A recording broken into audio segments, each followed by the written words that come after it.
जी इनके कि सत्संग से विवेक तो होता है महाराज जी, मगर वो हमेशा व्यवहार में उतर नहीं पाता। क्योंकि बल नहीं है। हमारी बात समझो, जैसे हमको ये विवेक तो अभी नहीं हुआ, जानकारी, जैसे हमें जानकारी हुई कि ये गलत आचरण नहीं करना चाहिए, पर मन हमको विवश करके वो गलत आचरण करा दिया। और जैसे मुझे जानकारी कि अच्छा आचरण करना चाहिए, पर मन निराश होकर के वो नहीं करा रहा, इसमें हमारे पास भजन बल नहीं है, अध्यात्म बल नहीं है। अध्यात्म बल है तो जहां लगाना इंद्रिय मन को वहीं लगा दिया, जहां हटाना वहां से हटा दिया। तो जानकारी तो है, लेकिन जानकारी का प्रयोग नहीं है। वो प्रयोग तभी हो सकता है जब हमारे पास नाम रूपी बल होगा। नाम जप तो महाराज बहुत करते हैं। अब आपका शब्द ही बता रहा है कि आप नाम जप नहीं करती। बहुत नाम जप करने वाला कैसे बोल सकता है बहुत नाम जप करती? ये बोल कैसे सकता है? आप हमसे कहो कि आप कितना नाम जप करते हो, तो हाथ उठा के यही कहेंगे कि हम तुम्हें क्या बताएं, पूरा जीवन हो गया प्रयास करते, लेकिन अभी जी नहीं भरा कि जितना होना चाहिए वो नहीं कर पा रहे। वास्तविक कह रहा हूं कि काश मैं डट के भजन कर पाता, जबकि हमारे पास और कोई काम नहीं भजन के सिवा, और प्रयास रहता है लेकिन फिर भी असफल है। हम ये नहीं कह सकते कि हम बहुत भजन करते, वो शब्द नहीं बोल पाएंगे। बहुत वैसे भी आपकी जेब में करोड़ रुपया रखे, आप बता दोगे क्या करोड़ रुपया रखे? गुप्त रखा जाता है कि नहीं? ऐसे ही भजन का है। बड़े बड़े भजनानंदी ऐसे करते हैं, हम अधम जीव, हम नीच जीव, कहाँ हमसे भजन होता है? आप कहते हो भजन तो बहुत होता है, फिर परेशानी क्या है? जो जानकारी हमको है कि नहीं करना, वो नहीं करना। जो जानकारी करना है कि करना है, वो करना। क्यों? क्योंकि भजन है। भजन नहीं है तो फिर ये बात आएगी। ईमानदारी से भजन करो, जैसे हम कह रहे हैं, लिखो दिमाग में राधा राधा, सुनो कान से राधा राधा, और बोलो हृदय से राधा राधा, सब ठीक हो जाएगा। करके तो देखो। अब ऐसे कह दे कि हमने तो बहुत भजन कर लिया, तो तुम उनसे बात करो जो भजन नहीं करते, पूरा जीवन भजन में दिए हुए हैं। शुरू तो तुम करो भजन, ईमानदारी से सही भजन करो। अभी पीछे बैच में कहा कि आप घड़े में 5 छेद कर दो और एक एक चुल्लू जल डालते रहो, कभी भरेगा? तो पहले छेद बंद करो और एक एक बूंद डालते रहो, घड़ा भर जाएगा। पहले उन छेदों को बंद करो जो हमारे भजन को छेद करते हैं, और ईमानदारी से भजन करो, फिर आप भी देखो बोलोगी कि नहीं भजन परमानंदमय है। जो घोर हिंसक स्वभाव के थे और राम नहीं बोल पाते थे, वो जब मरा हुए तो रामायण की रचना कर दी, इतिहास की रचना कर दी, जो आज हमारे भारत में सम्माननीय इतिहास है। तो आप विचार करो, हम कहते हैं बहुत भजन करते हैं, कुछ ऐसा नहीं होता, तो वो बात तुम्हारी हम कैसे मान ले जब हम भी भजन करते हैं और ऐसा होता है? कोई चिंता नहीं, बेपरवाह, न मृत्यु की चिंता, न दर्द की चिंता, न कोई भय, तो हमारा प्रतिपल आनंद में बीतता है। किससे? नाम से, भगवान के भजन से। ये हम प्रमाण तुम्हें खुद इसलिए देते हैं कि अब जैसे आपने कह दिया, 4 लोगों ने सुना कि हम बहुत भजन करते हैं, लेकिन ऐसा नहीं। हम ये नहीं कह सकते कि बहुत भजन करते हैं लेकिन करते हैं और उसका परिणाम तुमको हम दिखाई देते नहीं। भजन व्यर्थ नहीं जा सकता, भजन व्यर्थ नहीं। हाँ, ये जरूर है कि बहुत जन्मों के हमारे पुराने संस्कार हैं, पाप है, तो अब हम थोड़ा भजन करना शुरू किया और वो हमको घसीटते हैं माया की तरफ। अब हम और भजन बढ़ावें और भजन बढ़ावें, धीरे धीरे ऐसा होगा कि वो घसीट के हमारे पास आ जाएंगे। हाँ, निराश नहीं होना। बहुत जन्मों का बिगड़ेल मन है तो हमें निराश नहीं होना, पर हमको भगवान के नाम की अश्रद्धा वाली भी बात नहीं कहनी। यार हम बहुत नाम जब करते हैं, ऐसा नहीं। ऐसा बोलने से नाम की महिमा पर अंगुली उठती है और वो हम उठने नहीं देंगे, क्योंकि हम स्वयं आपके सामने बैठे। उसके प्रमाण है कि हर कष्ट, हर परिस्थिति, हर व्यवस्था भगवान सब व्यवस्था करते। किसी महीने में ऐसा नहीं होता कि यार बिजली का बिल नहीं भरने को हुआ, यार ऐसा नहीं, सब व्यवस्था भगवान करते। तो नाम का आदर करो, वो आदर पूर्वक नाम जप करो, सब ठीक हो जाएगा। महाराज जी, पहले मैं महर्षि रमन जी की विधि से मैं कौन हूँ या अहम के विचार का उद्गम कहाँ है, ये वाणी जी पढ़ता था, ध्यान करता था, उसमें मुझे थोड़ी शांति और आनंद मिलता था। परंतु अभी जिम्मेदारियां और व्यवस्था बहुत बढ़ गई, मानसिक थकान भी रहती है, तो उतनी एकाग्रता। तो क्या शांति मिली? शांति जानते हो, एक बार प्राप्त हो जाने के बाद फिर कभी हटती ही नहीं। वो शांति थोड़ी है, थोड़ी शांति और आनंद मिलता है। वो थोड़ी है, परसेंट में थोड़ी शांति होती है। तुम्हारी मानी हुई वो शांति है, वो शांति थोड़ी है।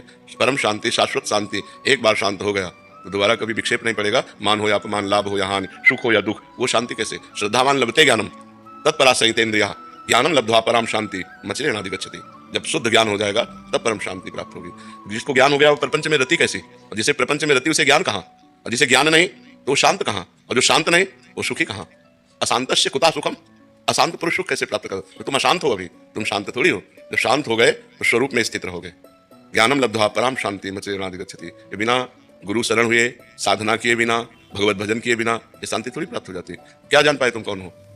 गुरुदेव, उसमें तो मुझे बस इतना अनुभव होता था कि एक चेतना मात्र है कि मैं शरीर का खाने जाता था, ऐसा अनुभव होता था। कौन से ये स्थिति अगर चेतना मात्र की हो तो समाधि स्थिति होती, जानते हो? जैसे नींद में गाढ़ सोए हुए हैं, गाढ़ नींद में सोए, कोई चिंतन नहीं है, शांत एकदम, पर वह ज्ञान की स्थिति है। ऐसे ज्ञान में जगा हुआ पुरुष, जैसे गाढ़ सुषुप्ति, ऐसी स्थिति होती है। वो चेतना मात्र में स्थित है।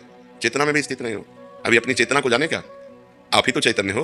अपनी चेतना का मतलब थोड़ी कि मैं चेतना का ध्यान कर रहा हूँ, आप ही तो चैतन्य हो। तो आप अपने को कहाँ जाने हो? अभी घोर अज्ञान की धरा में हो, अभी कोई ज्ञान नहीं है। इसलिए हमारी मानो, नाम जप करो, भगवान का नाम जप करो। सोई जाने जही देहु जनाई, जानत तुम्हें हो जाई। जब भगवान कृपा करेंगे, भजन से हृदय पवित्र होगा और वो अपने को जनाएंगे तो आप जान जाओगे, ऐसे तो जान जाओगे। महाराज जी, अभी मैं ज्ञान मार्ग और भक्ति मार्ग में दोनों में सब एक है, सब एक है, कोई अलग नहीं है। और जब मैं नाम जप करता हूँ तो थोड़े उसमें विचार शांत होते हैं, मेरा मन करता है फिर वही अनुसंधान करूंगा कि मैं का। तो नाम जप करते हुए अनुसंधान करो, उसमें परेशानी क्या है? नाम जप करते हुए वही अनुसंधान करो। नाम जप आपको उधर ही बढ़ा देगा। पावर है, नाम जप का मतलब पावर है। पावर को जिधर लगाओगे उधर चला जाएगा। तो आप पावर एकत्रित करो, बिना पावर के कैसे अनुसंधान करोगे? भगवान शंकराचार्य जी इस अनुसंधान के गुरु हैं, शंकराचार्य हैं, और वो कह रहे स्वरूपानुसंधान भक्ति रेव गरीयसी। भक्ति सर्वश्रेष्ठ है स्वरूपानुसंधान में। जिस समय भगवान की कथा सुनते हैं, भगवान का नाम जप करते हैं, भगवान की सेवा पूजा करते हैं, तो हमारा हृदय पवित्र हो जाता है। और पवित्र हृदय का मतलब स्वच्छ दर्पण। स्वच्छ दर्पण में जैसे अपना प्रतिबिंब दिखाई देता है, ऐसे स्वच्छ अंतःकरण में स्वरूप का अनुभव होने लगता है। मैं कौन हूँ इसका उत्तर मिलने लगता है। स्वरूपानुसंधान में एक अद्भुत आनंद। शंकर सहज स्वरूप संभारा तो लाग समाधि अखंड अपारा। अपार आनंद स्वरूप है। पहले नाम जप करो, हमारी मान जाओ। आपकी मान लो महाराज जी, मुझे संदेह होता है कि नाम जब करते हुए बीच में अनुसंधान करने लगता बिना नाम जप के अनुसंधान कर ही नहीं सकते आप। कैसे क्या करोगे, हमें बताओ, अनुसंधान क्या करोगे? नाम जब करते करते हमारे विचार शांत हो जाते हैं, फिर मन करता है नाम जप करते करते, हाँ, नाम जप छोड़ करके नहीं, नाम जप करते करते जब हमारा संसार का चिंतन छूटता है और नाम है सत चिंतन होता है, तो उसके प्रभाव से हमारा अंतःकरण निर्मल होता है। तो जैसे शांत और निर्मल जल में हम नीचे क्या है तह में ये देख पाते हैं, ऐसे शांत और निर्मल अंतःकरण में अनुभव होने लगता है अपने आत्मस्वरूप का। समझ रहे हो? हाँ, पर खूब नाम हमारी अगर बात मान लोगे तो ठीक रहेगा, नहीं मानोगे तो फिर परेशान रहोगे, पूरा जीवन निकल जाएगा, कुछ हाथ नहीं लगेगा। एक आए थे 70 वर्ष के, वो कह रहे थे मैं ध्यान योग का पथिक हूँ, लेकिन जब से आपका सत्संग सुना तो हमें विशेष आनंद मिला। बोले जब से, तो हमका विशेष आनंद क्या मिला? बोले राधा राधा रटने लगे तो हमको आनंद की अनुभूति होने लगी। जो 70 वर्ष की अवस्था तक साधन करने पर आनंद नहीं हुआ, वो राधा नाम के रटने से प्रारंभ हो गया। तो मान लो मेरी बात। बारी मथे घृत होए बरु सिकता ते बरु तेल और बिनु हरि भजन न भवतरी या सिद्धांत अपेल। पानी मथने से भले घी निकल आवे, असंभव।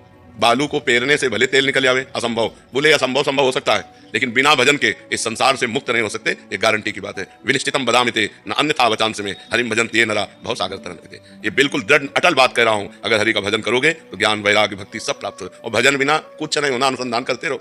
जब 10-20 वर्ष बीती तो जाए तो हमें बताना, हम आपको वही खड़ा बता देंगे जहां से चले थे वहीं खड़े हो। अपने 20 वर्ष इस मार्ग के पथिक रहे हैं, बचपन से इस मार्ग में ज्ञान। पहले हम सन्यासी थे, आदि गुरु भगवान शंकराचार्य जी के शिष्य थे, उन्हीं के परिकर के थे। तो वो हम ब्रह्मास्म का योग मार्ग, अष्टांग योग, यम नियम प्राणायाम ध्यान धारणा समाधि, कर्म योग, भक्ति योग, इन सब पर अप्रेम योग ये अंतिम विश्राम है।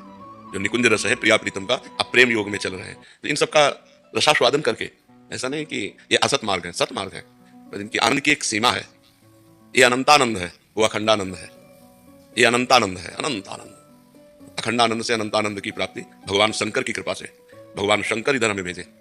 तो हम जो कहे वो बात मान लो, बिना किसी स्वार्थ के है। ऐसा तो नहीं कि भाई किसी तरह का आपसे ना कोई परिचय आपसे और ना कोई स्वार्थ है आपसे, आपका मंगल हो जाए।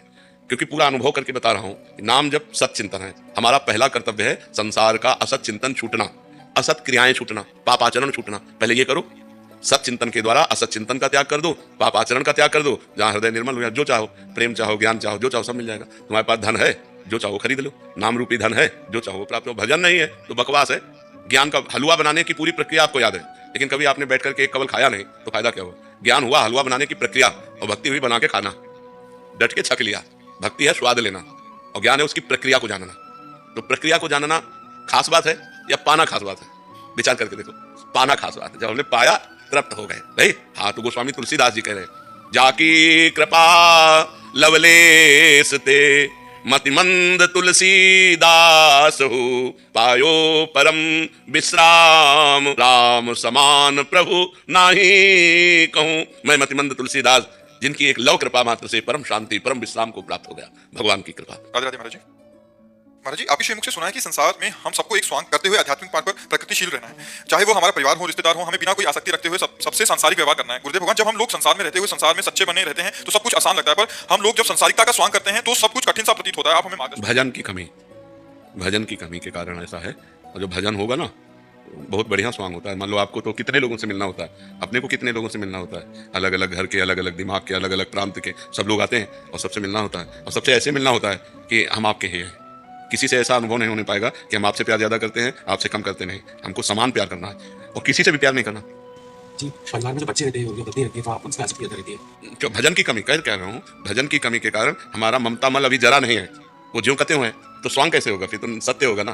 तभी उसमें मिलने पर सुख और बिछुड़ने पर दुख, इसका अनुभव होता है। अगर स्वांग करोगे तो मरने पर भी दुख नहीं होगा, क्योंकि स्वांग हो रहा है, और वास्तविक स्वांग हो रहा है। एक बड़े पर्दे पर जगन नाटक वैभवा, वो सच्चिदानंद परमात्मा अपने आप से अपने आप का सृजन कर रहा है, अपने आप से अपने आप का पालन कर रहा है, और अपने आप से अपने आप का संहार कर रहा है। दूसरा कोई है, पर ये ज्ञान नहीं है ना। असलियत में जब ज्ञान होगा अंदर से, तब स्वांग शुरू होगा, तब हाँ अनुभूति। अभी भजन नहीं है। भजन करो, नाम जप का प्रयास करो। हाँ, और अधिक करो। जितना अधिक नाम जप होगा उतना वैराग्य होगा। इसका नाम मृत्यु लोक है। यहाँ सब मरेगा, कुछ नहीं है यहाँ सब। असलियत में जब ज्ञान हो जाएगा ना, तो तुम्हें किसी से प्रेम नहीं होगा, और सबसे प्रेम होगा। दोनों बातें। प्रेम होगा भगवत भाव से और शरीर भाव से प्रेम नहीं होगा। सब में भगवान विराजमान है, इस बात से प्रेम होगा, लेकिन ये मेरा पुत्र है, इसमें मिठास नहीं रहेगी। प्यार उससे भी अधिक होगा। अभी हम पुत्र मान के प्यार कर रहे हैं, फिर हम भगवान मान के प्यार करेंगे तो प्यार तो और बढ़ गया, लेकिन ममता नहीं है। ममता दुखदाई है, हाँ, मोह राग है, ये दुखदाई है। तो ये भजन से जाता है। जब तना सत्संग सुनोगे तो विवेक जागृत होगा, और भजन करोगे तो बल जागृत होगा। विवेक और बल दोनों के द्वारा स्वांग होता है। कि जैसे नौटंकी में राजा बना हुआ है या रानी बना हुआ है, उसको पता है 2 घंटे के लिए राजा रानी है, इसके बाद तो हम है नहीं, तो कोई राजा तो बन नहीं गए। ऐसे हमको पता है 60-70 वर्ष 80 वर्ष इसके लिए पुरुष बने हैं, फिर इसके बाद अगर अपना कल्याण ना कर सके, पता नहीं सुअर कुत्ता बनना पड़े, क्या बनना पड़े, कौन सी योनि में। स्वांग ही तो हो रहा है इस समय, मनुष्य योनि का स्वांग हो रहा है, और पीछे न जाने कितनी योनियों का स्वांग करके आए। अगर हम कल्याण नहीं कर पाए इस जन्म में, तो आगे न जाने कितनी योनियों का स्वांग करना पड़ेगा। इसलिए नाम जप करो, नाम जप सर्वोपरि है। श्री हरिवंश महाराज जी, भगवान का प्रेम नाम जप से मिल जाएगा क्या? अरे नाम जप से प्रेम मूल यह नाम है, प्रेम मूल यह नाम है, प्रेमी रसिक जपति यह नाम, प्रेम मगन निर्बन विश्राम, श्री हरिवंश जहां रहा है। प्रेम मूल यह नाम है, प्रेम मूल, प्रेम का मूल जड़ क्या है? नाम है। नाम से ही तो प्रेम प्रकट होता है। नाम जप करके देखो, क्या नहीं हो जाएगा नाम से, क्या नहीं हो जाएगा। कहां कहां लगी नाम बढ़ाई, राम न सकत नाम गुण गाई। स्वयं नामी भगवान भी अपने नाम की महिमा का गान पूर्ण रूप से नहीं कर सकते, इसलिए पहले जपो। तो सबसे कठिन है नाम जप करना। और कुछ भी ना करें तो केवल नाम जप करने से ही परम कल्याण होगा, और कुछ करो तो परम कल्याण नहीं होगा।